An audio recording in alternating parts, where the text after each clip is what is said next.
Une note de plus sur Télévie, c'est une nouvelle émission chaque semaine. D'où vient le superlatif qu'on ajoute au titre, là, par exemple, archbishop, archevêque? Les sujets sont d'actualité. Le sujet que nous allons débattre aujourd'hui, c'est le gouvernement de l'église locale. Les questions sont pertinentes. La loi chevauche-t-elle avec la grâce? Les invités sont avertis. Dites-moi, pasteur, la monogamie est-elle une règle? Une arène intello-biblique pour votre édification à ne pas manquer. Vous êtes invités. Télévie, c'est la radio, la télé et toute l'actualité du monde chrétien. Le plaisir est le nôtre, le bonheur est le nôtre. Nous rendons grâce à Dieu pour nous donner cette opportunité de nous retrouver sur le plateau d'une note de plus. Nous recevons un homme qui vient de New York et nous allons nous revoir bientôt. Mais sachez, quand vous nous suivez sur Facebook, ne manquez pas d'appuyer sur le like. Et quand vous nous suivez sur YouTube, souscrivez. Que Dieu vous bénisse. On se retrouve tout à l'heure dans une note de plus.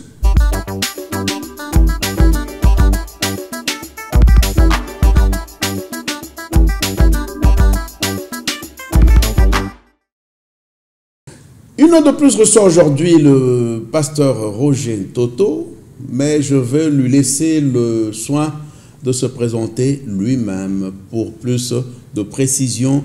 Pasteur, bonjour, soyez le bienvenu sur notre plateau d'une note de plus. Présentez-vous, pasteur. Bonjour, pasteur Martin. Je suis pasteur Roger Toto de l'église évangélique Amour du Christ de la CMA à New York City. Et c'est là où le Seigneur m'a placé pour lui servir en tant que pasteur. Je suis docteur en théologie. Je l'ai fait pour la gloire du Seigneur et pour pouvoir dispenser la parole de Dieu comme il le faut.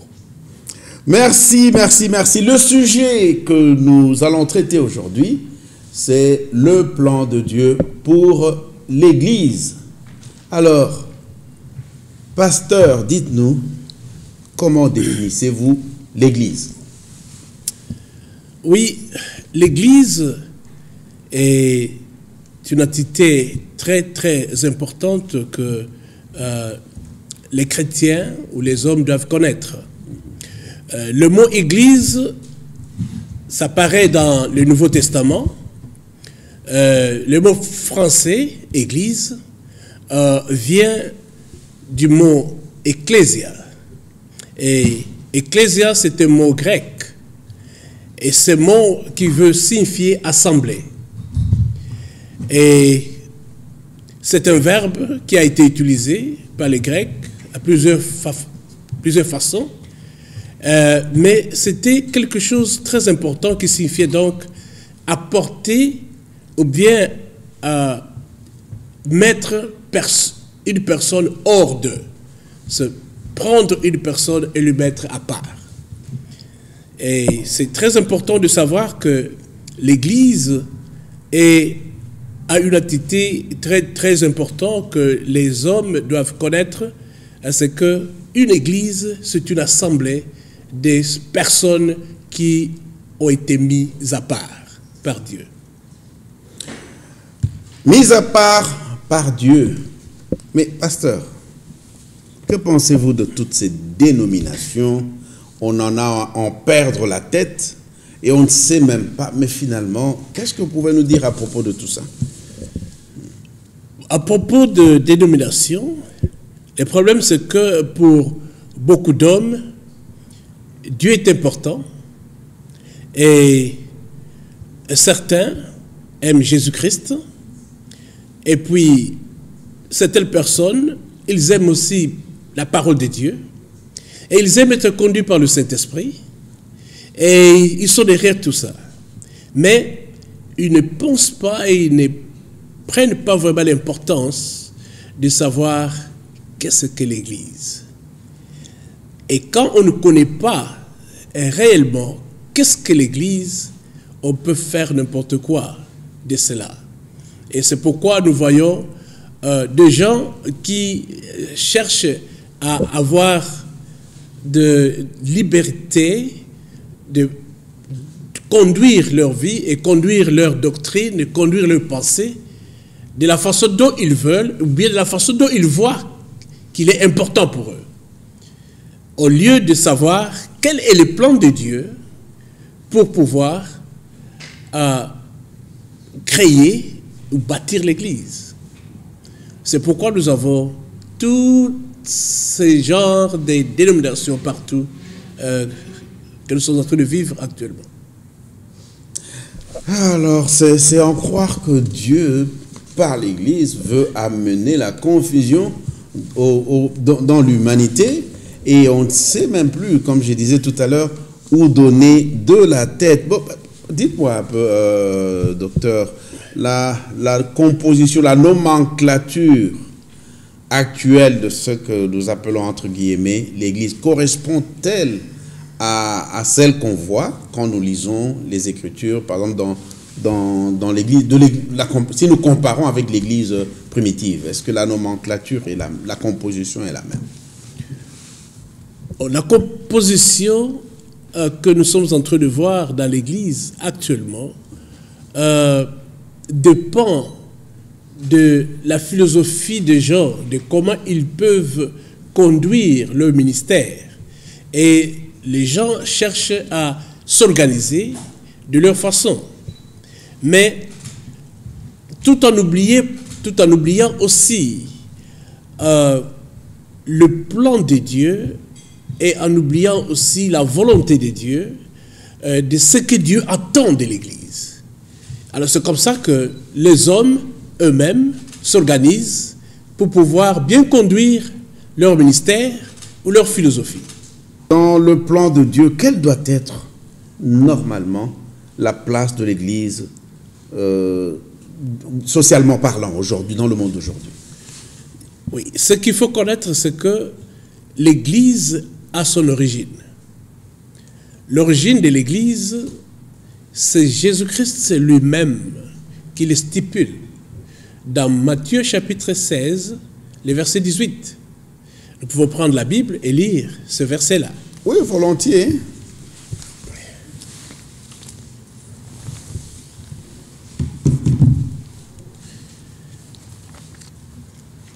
Vous avez dit Matthieu. Matthieu chapitre 16, verset 18. Ok, je vais lire rapidement.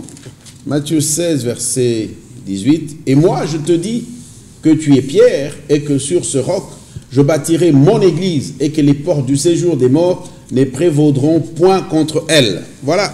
Amen. Voilà. Quand nous regardons ce verset, nous voyons que c'est lui qui bâtit l'église. C'est qui? C'est Jésus lui-même. C'est Jésus lui-même. Il dit je. Le je là, c'est Jésus lui-même. C'est-à-dire que il est celui qui bâtit l'église et c'est lui qui est le garant de l'église. Il est la tête de l'église. Et le reste, c'est le corps. Et maintenant, est-ce que toutes les églises sont en train de mettre Jésus-Christ comme la tête, Jésus-Christ comme les bâtisseurs, ou bien c'est nous-mêmes qui bâtissons les églises? Comment alors, ça c'est une question qui me vient comme ça. Oui. Mais comment reconnaître que c'est Jésus qui est en train de bâtir, ou bien c'est un homme qui est en train de... Comment faire cette différence-là et reconnaître, et comme ça pourrait aider les gens? Oui, c'est Jésus-Christ lui-même qui appelle ceux-là qui doit utiliser pour bâtir son église. Et cet appel, c'est quelque chose que chacun de nous doit entendre et recevoir. Si vous avez reçu cet appel, vous avez cela en vous, parce que le Seigneur lui-même vous parle et il vous montre, il vous donne des directives, il vous donne des détails de comment vous allez faire le travail, parce que le travail lui appartient. C'est lui qui appelle et c'est lui qui met à part. Quand il t'appelle, quand il te met à part, il va t'utiliser parce qu'il va te donner les atouts possibles pour pouvoir bâtir son église. Je ne sais pas si j'ai pu répondre. Mais justement, mais comment reconnaître que celui-là, cet homme-là, c'est Jésus qui l'appelle et qui l'institue pour bâtir, enfin, pour conduire son œuvre. Comment reconnaître que ça vient de Jésus, ou bien ça, c'est quelqu'un qui s'autoproclame? Voilà. Et c'est parce que l'Église a des buts que Dieu lui-même poursuit et qu'il veut accomplir. Parce que l'Église, c'est un lieu où Dieu veut que les hommes viennent pour l'adorer. C'est un lieu d'adoration. Et pas seulement un lieu d'adoration, mais c'est un lieu aussi d'édification. C'est-à-dire qu'il y a l'adoration et il y a l'édification. C'est pourquoi, quand vous venez, par exemple, quand vous allez dans une église et que vous voyez seulement qu'il y a l'adoration et il n'y a pas l'édification, il y a quelque chose qui manque. Il faut que les deux puissent être là. Il y a l'adoration et il y a l'édification. Et dans l'édification, il y a l'enseignement. L'enseignement sur les choses basiques de comment connaître le Dieu qui vous a créé. Comment connaître le Dieu qui vous a créé? Comment connaître l'amour de Dieu envers vous, envers nous, d'avoir cette grâce d'être sauvé, d'être libéré, d'être pardonné. Ok, pasteur, merci pour toutes ces réponses. Alors, dites-moi, nous voyons beaucoup de confusion aujourd'hui. On accuse les églises de se substituer aux familles biologiques. On accuse les pasteurs de prendre carrément la place des parents, et il y en a même, on les accuse d'être les fossoyeurs des mariages, et tout cela. Qu'est-ce que vous pensez, pasteur, de tout ça? C'est vrai que beaucoup de gens arrivent à avoir des pensées erronées ou des pensées détournées sur les responsabilités que les dirigeants de l'Église doivent avoir. Certaines personnes pensent que quand il devient pasteur, il est papa, il est le père, et maintenant, au lieu qu'il puisse être père spirituel, il devient aussi même père biologique en donnant Mais ce n'est pas ça, l'Église. Ce n'est pas ça. Nous sommes là pour soigner les âmes qui viennent à nous et leur montrer le chemin pour arriver à avoir la vie éternelle que Dieu a préparée pour tous ceux-là qui acceptent Jésus-Christ comme Seigneur et Sauveur. Et nous sommes là pour les soigner comme des bergers. Mais ces âmes-là viennent des familles. Et la parole de Dieu, d'ailleurs, nous dit que celui qui ne prend pas soin de sa famille, il est plus qu'un incrédule. Alors, quand il parle de cette famille-là, c'est quelle famille? C'est la famille biologique. Mais cela ne veut pas dire que l'Église n'est pas une famille. C'est une famille des enfants de Dieu, mais c'est une famille spirituelle.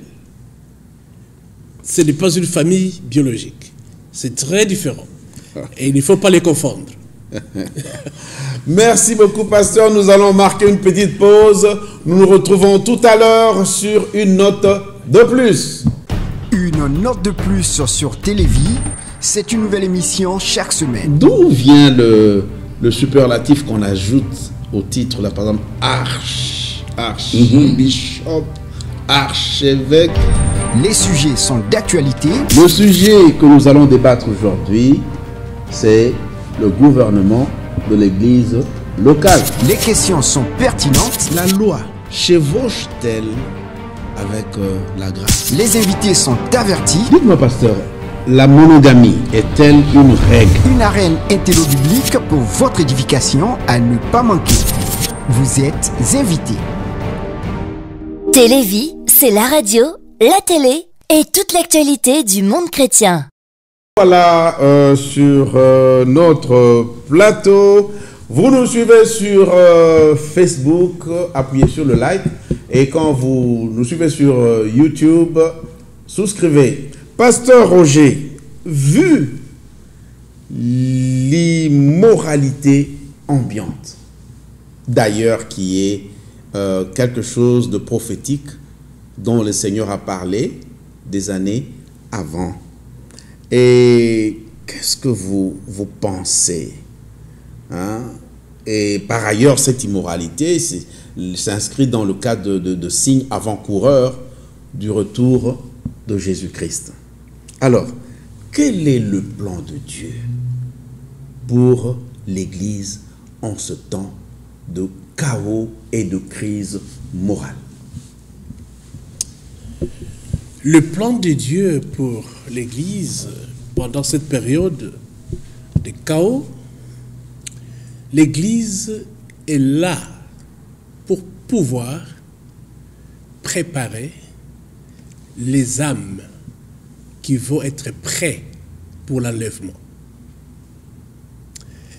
Et c'est vrai que actuellement, il est très difficile, même si vous faites une campagne d'évangélisation, tu auras toujours des difficultés pour avoir des âmes qui vont accepter le Seigneur Jésus-Christ comme Seigneur et Sauveur. Mais il y a ceux-là que Dieu touche d'une façon particulière et qui viennent à lui. Et quelle que soit l'immoralité qui est maintenant répandue, même dans les églises ou bien ailleurs, Dieu est là pour pouvoir protéger ses élus. Parce que les élus de Dieu ne vont pas céder à tout ce vent qui est en train de souffler pour désorienter les enfants de Dieu. Alors je crois certainement que dans le plan de Dieu,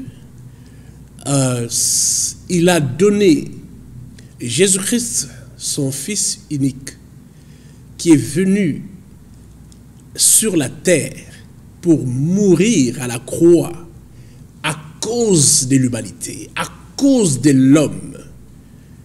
Et le Saint-Esprit est venu inaugurer l'Église. Et le Saint-Esprit est présent dans l'Église et il est là. Il purifie, il sanctifie et il sauve. Et nous croyons que quel que soit ce qui se passe, quelle que soit toutes sortes d'attaques de l'ennemi sur les enfants de Dieu, Dieu va toujours protéger ses élus. Donc, en définitive, le plan de Dieu pour l'Église, c'est préparer les gens au retour, donc à l'enlèvement. Alors, voyant ce qui se passe aujourd'hui, est-ce que vous pouvez me dire sincèrement que les chrétiens se préparent à l'enlèvement? Je vous assure, quel que soit ce qui se passe, quel que soit ce qui se passe, il y a des vrais chrétiens, il y a des vrais enfants de Dieu. Et le Seigneur les connaît. Le Seigneur connaît ses enfants. Et comme Jésus l'avait dit, que mes brebis connaissent ma voix. Ils entendent ma voix. Et moi, je les connais. Et ils me suivent.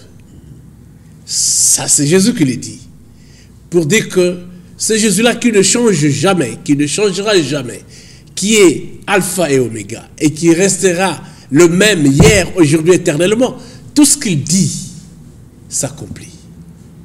C'est-à-dire que si tu es une brebis de l'Éternel, tu entendras toujours sa voix, et lui te connaît, et puis tu vas le suivre. C'est-à-dire que tu vas l'obéir, quel que soit le milieu où tu peux vivre. Le Seigneur te donnera la force, le courage, la puissance, l'autorité de mener cette vie du ciel que le Seigneur a préparé pour nous.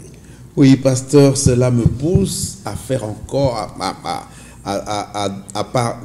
ce constat, hein, nous voyons comment l'Église est plongée dans un matérialisme outré et outrageant.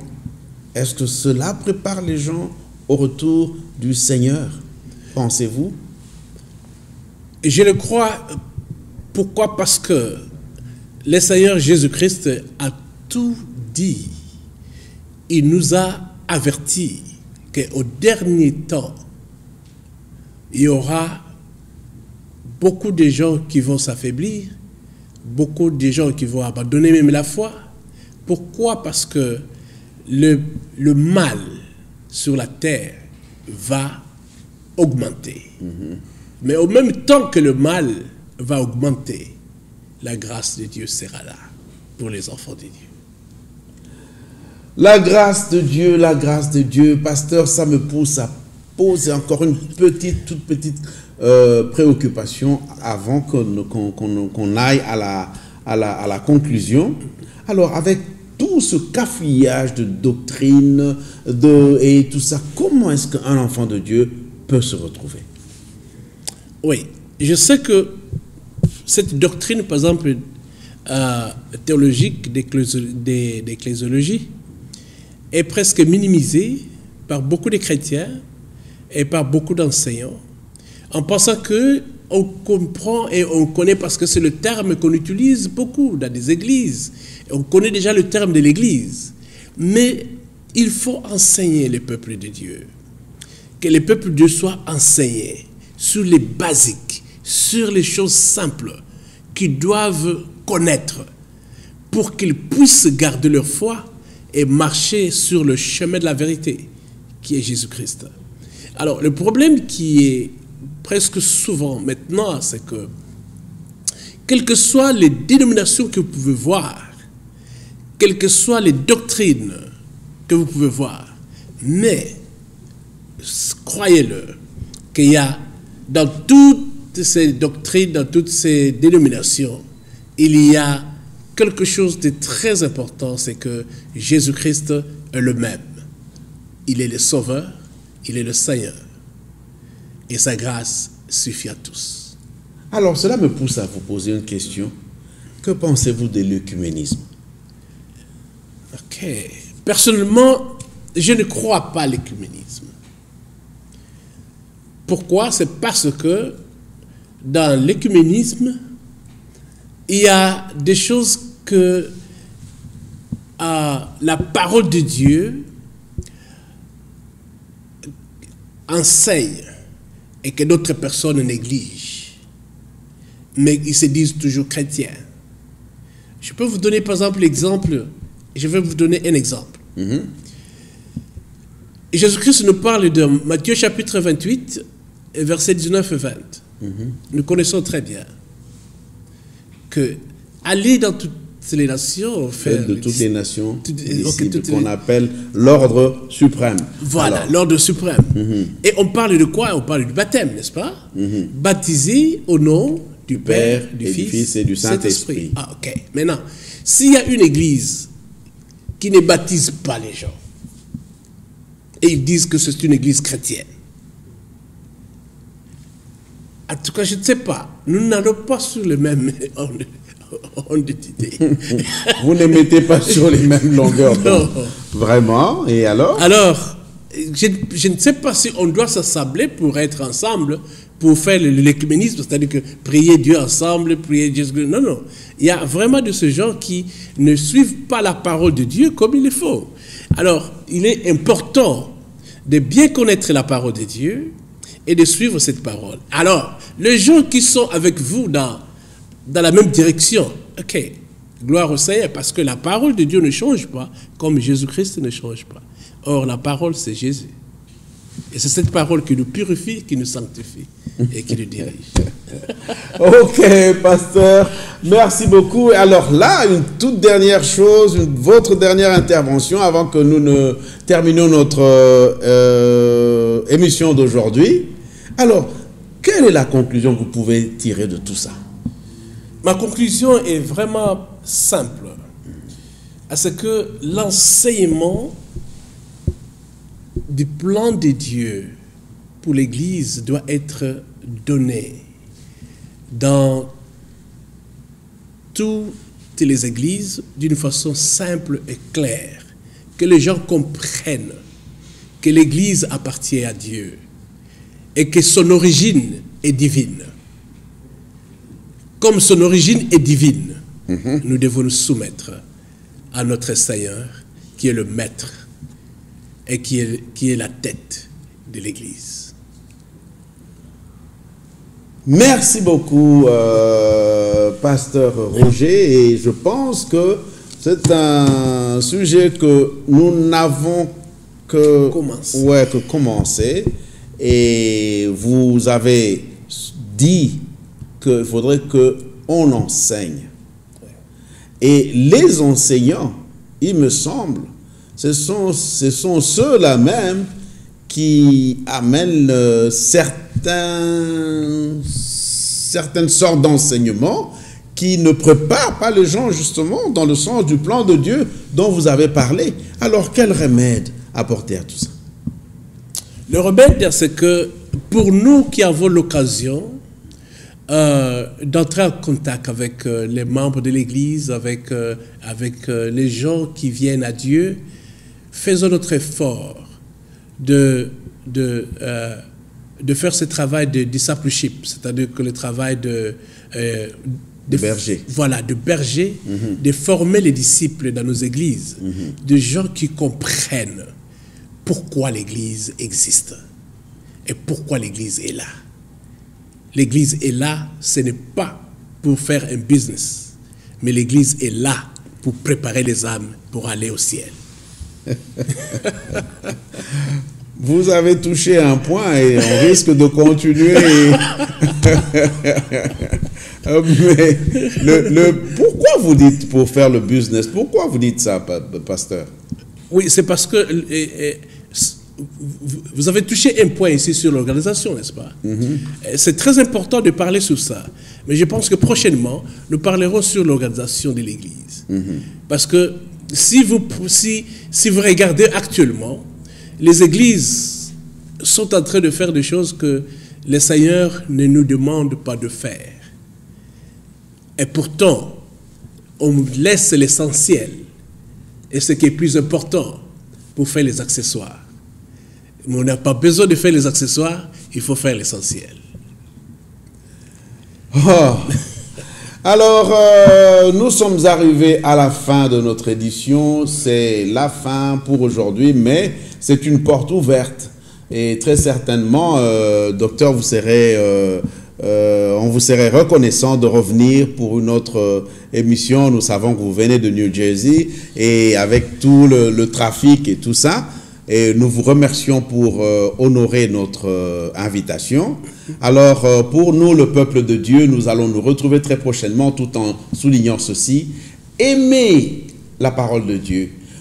Ouvrez vos cœurs et votre esprit à l'enseignement. Arrêtez de poursuivre toutes ces doctrines faites comme des petits pains, comme des cachets d'aspirine qui apportent des solutions miracles. Non, accrochez-vous à la parole de Dieu et vous verrez qu'il y aura un changement. Ce qui bâtit, ce qui construit ou bien qui prépare quelqu'un à la parole de Dieu, je crois que c'est la compréhension même de cette parole. Et la personne sera plus alerte, plus avertie, et elle vivra dans l'attente imminente, permanente, donc une attente imminente du retour de notre Seigneur Jésus-Christ. Nous vous remercions de nous avoir suivis, et je pense qu'à la toute prochaine fois, le docteur reviendra ici, et nous allons parler, comme il a dit, de l'organisation de l'Église, qui est dans le plan de Dieu. Que Dieu nous bénisse. C'était là une note de plus. On se retrouve à la prochaine et ciao, ciao!